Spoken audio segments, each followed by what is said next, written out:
Up with the sun for our first day in Zagreb, mostly due to jet lag and the stress of a delayed flight to London, causing us to miss our flight to Zagreb. But we made it on a later flight, but our bags didn't. We're staying at the Esplanade Hotel. It was built in 1925 to provide accommodations for passengers on the Orient Express, the luxury train traveling between Paris and Istanbul.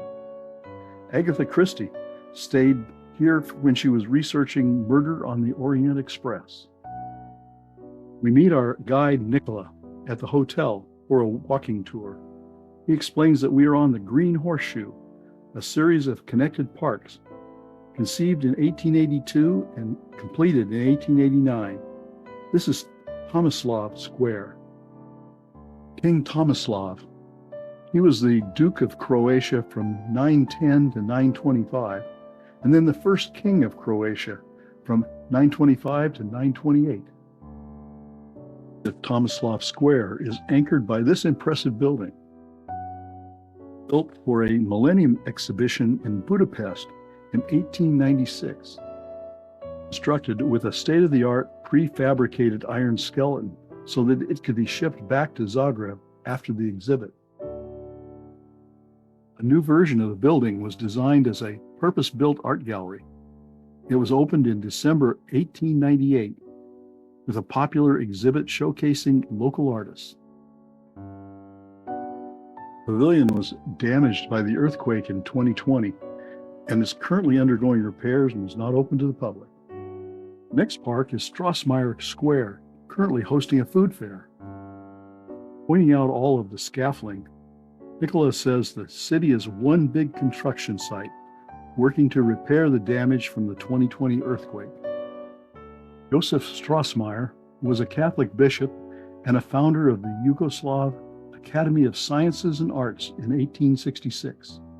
The building behind his statue is the Academy Palace, completed in 1880, and like so many other buildings, it's being repaired.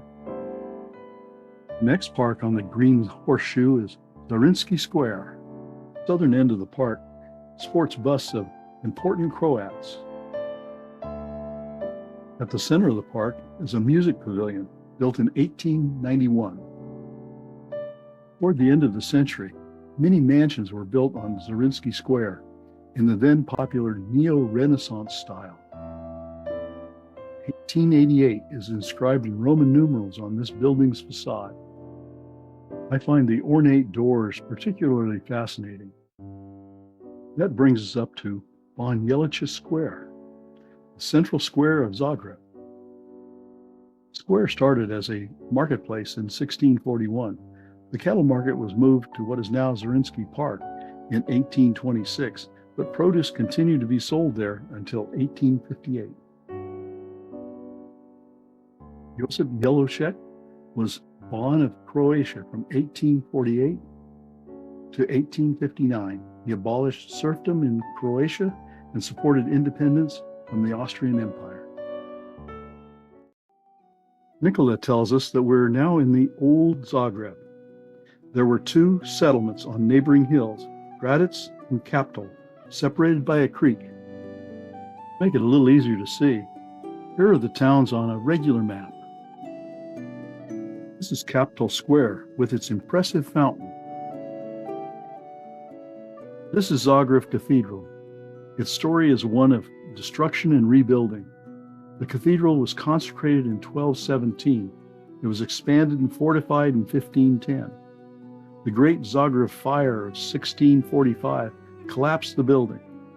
The earthquake of 1880 damaged the cathedral severely. The reconstruction in neo-Gothic style by Hermann Boll was controversial for its departure from the previous design. The 2020 earthquake, the cathedral was damaged again and is currently undergoing restoration. The rain's gotten heavier, and we're headed to Gradec, the other settlement. To get there, we walk under one of the few parts of the town's wall remaining. The creek that used to divide Kaptol and Gradec was paved over in 1898. At the turn of the 20th century, this was Zagreb's red light district. Before then, the creek was lined with water mills and was the center of industrialization with cloth, soap, paper, and liquor factories. Most of the buildings here date from the 18th and 19th centuries.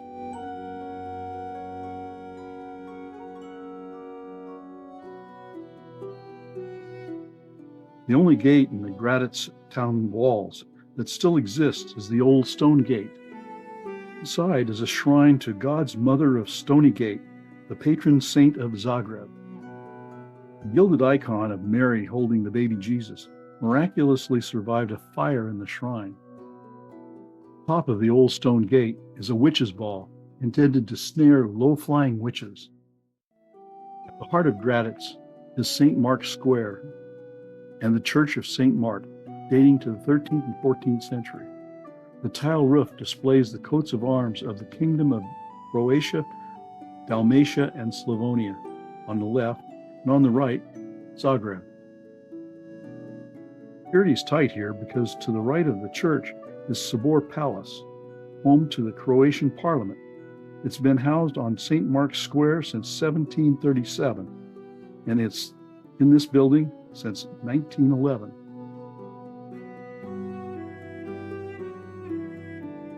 On the other side of St. Mark's Square is Banski Dvori. It was the official residence of the Croatian Ban from 1809 to 1918. It currently houses offices of the Croatian government.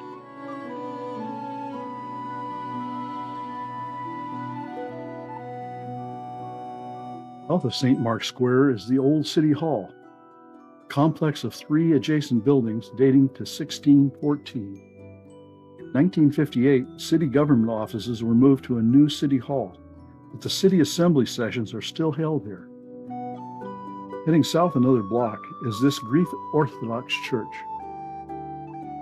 It's not possible to determine the age because records were destroyed in a fire in 1766.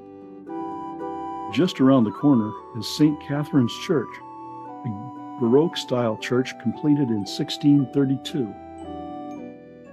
At the end of the street is Lotterschuk Tower, which dates to the 13th century. It was built to guard the southern gate of Gradec. Since 1877, a cannon has been fired from the tower to mark the exact noon for all of the bell ringers of the city's churches. On the south wall, we have a great view of the modern Zagreb, spreading well past the Sava River since the 1950s. Today, Zagreb is home to 750,000 people in the city and over 1 million in the metropolitan area, spreading out to the east and west. Looking east to the Zagreb Cathedral, we can better appreciate its creative scaffolding. As the city grew to the south, people wanted an easy way to get from the lower city to the upper city. So in 1890, one of the shortest funiculars in the world went into service. As we descend a narrow street to the lower city, everything takes on a more contemporary feel.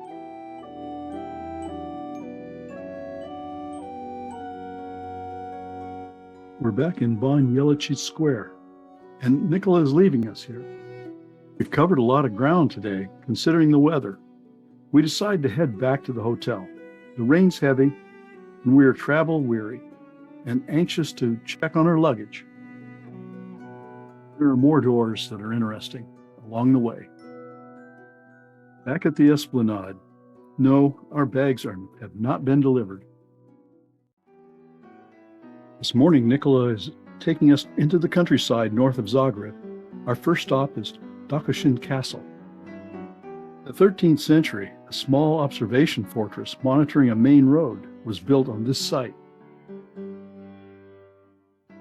King Maximilian gave the fortress and the surrounding lands to Juraj Dašković in 1584. Its present appearance dates to the mid-19th century. This picture was taken in 1869. The castle was reconstructed in neo-Gothic style. An artificial lake and surrounding gardens were constructed to complete a Romantic-era vision. Generations of the Dašković family have owned the castle up until 1944, when they were forced to immigrate to Austria. and the castle was nationalized by the socialist government. The museum, with collections on permanent display, was established in 1953.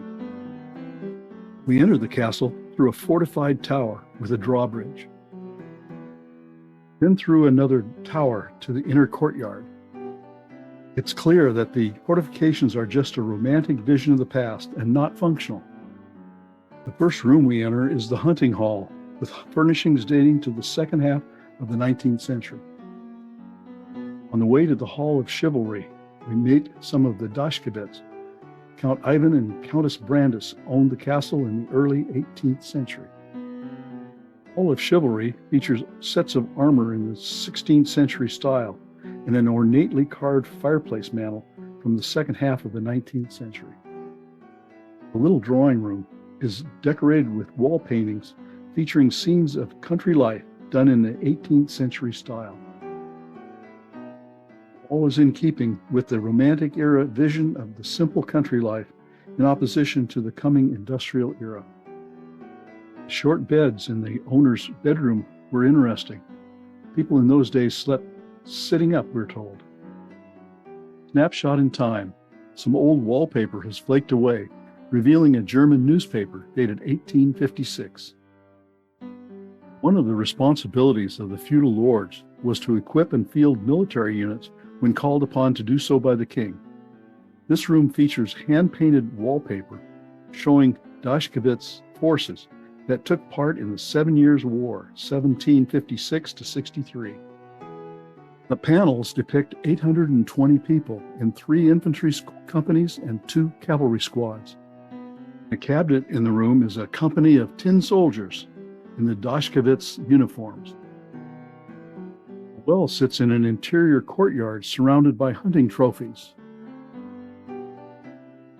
In the armory is a collection of sabers, swords, and muskets. The kitchen is interesting. It features a large wood-fired cooking surface with ovens. On the ramparts, we enjoy a spectacular view, then back over the drawbridge and down through the spiral carriageway to meet Nicola. Traveling through some picturesque countryside, Nicholas tells us we are going to a place that the people of Zagreb go to when they want to escape the hustle and bustle of the city.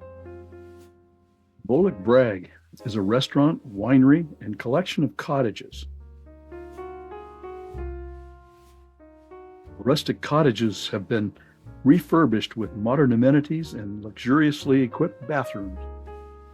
We'll start our lunch with a taste of their sparkling wine. I won't even try to pronounce the name of the dishes. This is a very good beef tomato soup. Barry tried a regional specialty with bacon and mushrooms. Nicola recommended this bean and onion salad with pumpkin seed oil.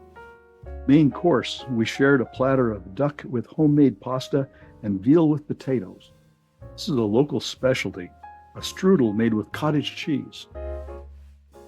Barry had the best dessert, ice cream with pumpkin seed oil. And now for something very different. In 1899, Professor Dragutin Gorjanovich Kramberger discovered a very rich Neanderthal site near the town of Krapina. This museum, completed in 2010, has as its goal to recognize the lives of Neanderthals and to provide insight into evolution. About 900 specimens of fossilized human bones were found at the site. They belong to several dozen individuals ranging in age from 2 to 40. The collection remains the largest and most complete humanoid collection ever found, with almost all parts of the human skeleton being found at the site. Dioramas and videos bring the Neanderthals to life. Found with the skeletal remains were almost 1,200 stone tools. Well-done exhibits highlight the similarities and differences between us and the Neanderthal. At the end of the exhibit, the visitor is invited to visit the site where all of these artifacts were uncovered. Also to enjoy a nice view of the town of Krapina. Under this rock overhang, several generations of Neanderthal lived and died over 130,000 years ago. I had to have a picture with some of my very distant relatives before we headed back to Zagreb. Back at the Esplanade Hotel, we have some good news. Our bags have been delivered just in time for us to pack up for our next stop, Slovenia.